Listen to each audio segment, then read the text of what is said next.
Bonjour à toutes et à tous et bienvenue dans l'émission. Aujourd'hui, j'ai le plaisir de recevoir pour 12 minutes la ministre française de l'Armée et des anciens combattants, Catherine Vautrin, pour justement décrypter la défense et la sécurité en Europe. Une Europe qui se trouve de plus en plus prise en étau entre une Russie agressive et des États-Unis imprévisibles. Madame la ministre, merci d'être avec nous aujourd'hui. Bonjour. Alors commençons par la situation en Ukraine. Êtes-vous convaincu que les négociations menées sous l'égide des États-Unis aboutiront à un accord de paix définitif ? Alors déjà, je vais peut-être vous parler de la situation en Ukraine parce que j'étais samedi, il y a donc 5 jours, j'étais en Ukraine à l'invitation de mon collègue, le nouveau ministre Mikhail Fedorov. Et avec lui, je suis allée sur une base à l'extérieur de Kiev.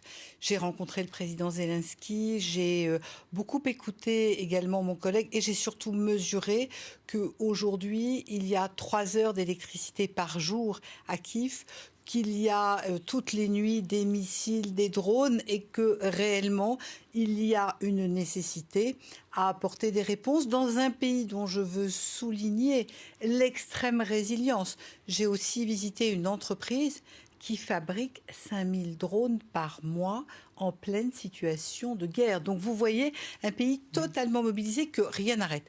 Mais pour répondre à votre question, quand vous assistez à des alertes, comme je l'ai vu, la nuit où j'ai voyagé entre la Pologne et Kiev, il y a eu à l'ouest des alertes et il y a eu des attaques pour faire tomber une fois encore les ressources énergétiques.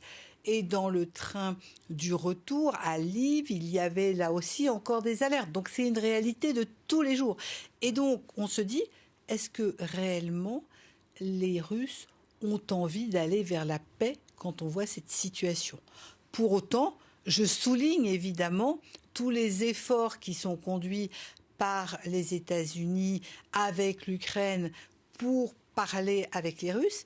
Et je dis aussi qu'il est important que les Européens soient associés parce que vous le savez, notamment avec la coalition des volontaires, nous serons là pour garantir, dès lors qu'il y aura un arrêt des hostilités, un cessez-le-feu ou mieux un accord de paix, nous serons là pour garantir ces conditions de sécurité. Sur le plan personnel, je pense que c'était votre première visite en Ukraine en tant que ministre. Tout à fait.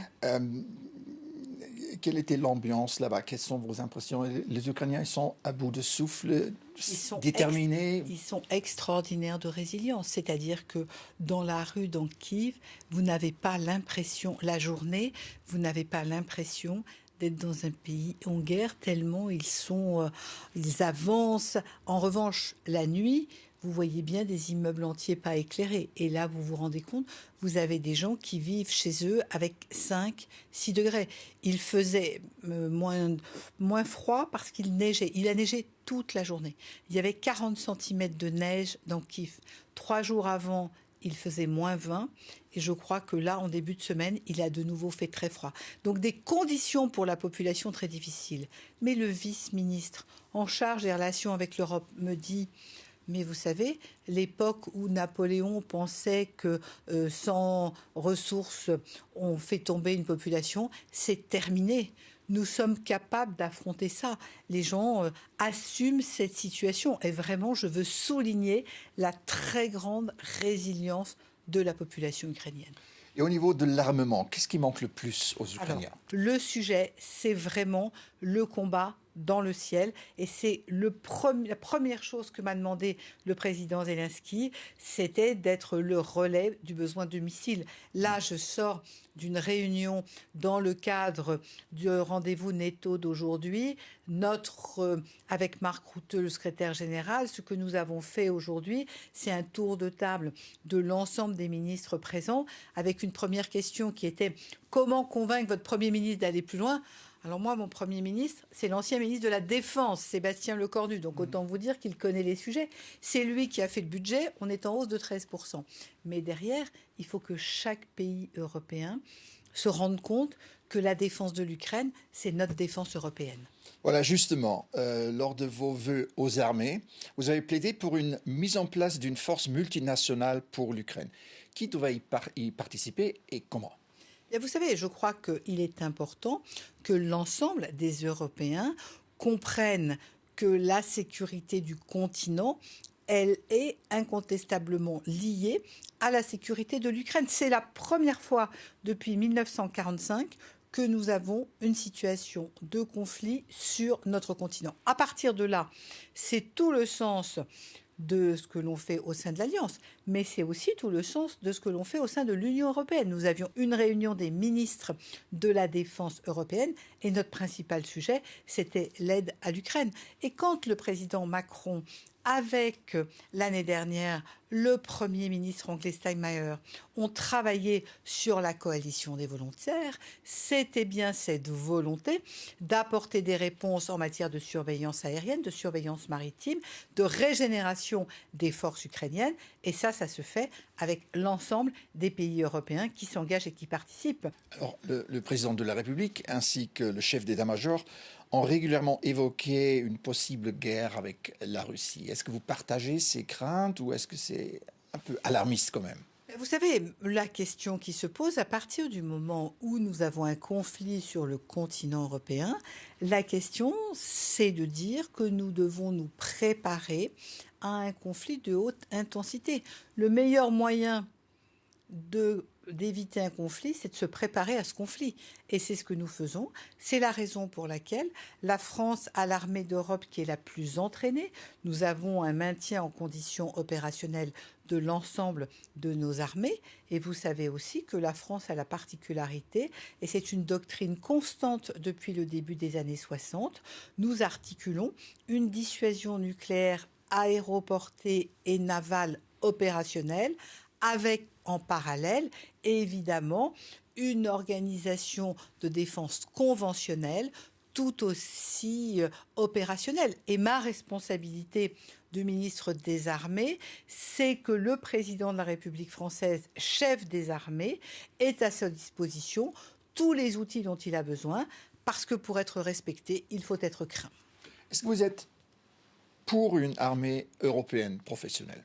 Vous savez, moi je pense qu'aujourd'hui, nous sommes, nous, un pays qui a fait le choix d'avoir une armée professionnelle, qui fait le choix d'élargir son format d'armée avec deux approches nouvelles. La première, c'est la réserve volontaire.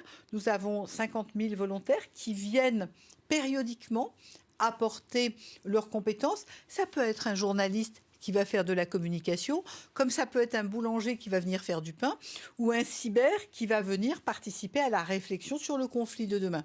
Et puis nous venons, c'est tout nouveau, le président de la République l'a annoncé au mois de novembre et j'ai lancé le recrutement au mois de janvier, nous venons de lancer le service national, qui est un service volontaire qui s'adresse aux jeunes entre 18 et 25 ans, garçons, filles, uniquement sur du volontariat. Ils sont sélectionnés et notre volonté, c'est de rapprocher le lien entre la nation et son armée, expliquer ce qu'est être citoyen, les valeurs de la République et comment on s'engage dans sa République.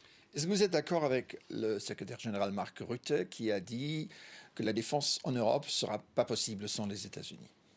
Moi, je crois que ce qui est important, c'est que, incontestablement, l'Europe porte sa sécurité. C'est ce à quoi nous invitent les États-Unis. Pour autant, les États-Unis sont nos alliés. Notre histoire en France avec les États-Unis, elle a 250 ans. Donc nous sommes d'abord des alliés, pas toujours totalement alignés, mais en aucun cas des alliés, et des alliés qui ont capacité à travailler ensemble. Alors, on a beaucoup parlé récemment en Europe du moteur franco-allemand qui est au ralenti à peu près. Et au niveau d'armement, le sujet qui fâche, c'est le fameux SCAF, le système de combat aérien du futur, projet phare de la défense européenne. Alors récemment, le président Macron a dit que le projet n'est pas mort, mais il ne semble pas très vivant non plus. Alors, où en est ? Il y a d'abord Exactement. Il y a un sujet extrêmement intéressant qui est ce qu'ont voulu à l'époque la chancelière et le président Macron, qui était cette idée finalement du cloud de combat. Et vous voyez, on revient sur cette notion que finalement un des enjeux majeurs, c'est le ciel. À partir de là, il y a plusieurs piliers dans ce projet. Et s'il y a un sujet qui pose effectivement des difficultés, c'est le sujet du porteur, sur lequel il y a, au moment où nous nous parlons, des difficultés entre les industriels sur ce porteur, les uns estimant qu'il y a un secret industriel fort, les autres considérant qu'il y a nécessité à pouvoir partager un certain nombre de données. Ça, c'est le sujet autour du porteur. Derrière, il y a un travail qui se fait autour du cloud de combat, où là, les industriels ont trouvé les voies et les moyens de travailler ensemble. Notre responsabilité, ma responsabilité, comme celle de mon collègue et ami Boris Pistorius, c'est de regarder comment nous pouvons avancer, parce que moi, la certitude que j'ai, c'est qu'on a besoin d'avancer sur demain une réponse en matière de cloud de combat. Comment mieux organiser la défense en Europe sans les États-Unis? Alors, on a beaucoup parlé sur la position de Donald Trump. Est-ce qu'il va abandonner l'OTAN? Est-ce qu'il va se retirer ou affaiblir sa position au sein de l'OTAN? Quel est votre sentiment? Vous savez, ce matin, M. Colby était parmi nos travaux. Son discours ce matin n'a pas été de nous dire qu'il partait. Son discours a été plutôt de nous dire qu'il y a une nécessité que les Européens prennent la responsabilité première de leur défense et que les États-Unis seraient à leur côté. Ce qui veut donc dire que nous avons en responsabilité à assurer notre défense, ce qui n'empêche que les États-Unis peuvent encore être à nos côtés dès lors que nous montrons notre volonté à porter cette organisation de la défense européenne. Donc je crois que vraiment, ma conclusion de ces 2 jours, c'est vraiment de dire message reçu et nous sommes en train de travailler sur le sujet. Belle conclusion, Madame la Ministre. Merci beaucoup de nous avoir rejoints. Merci pour votre accueil.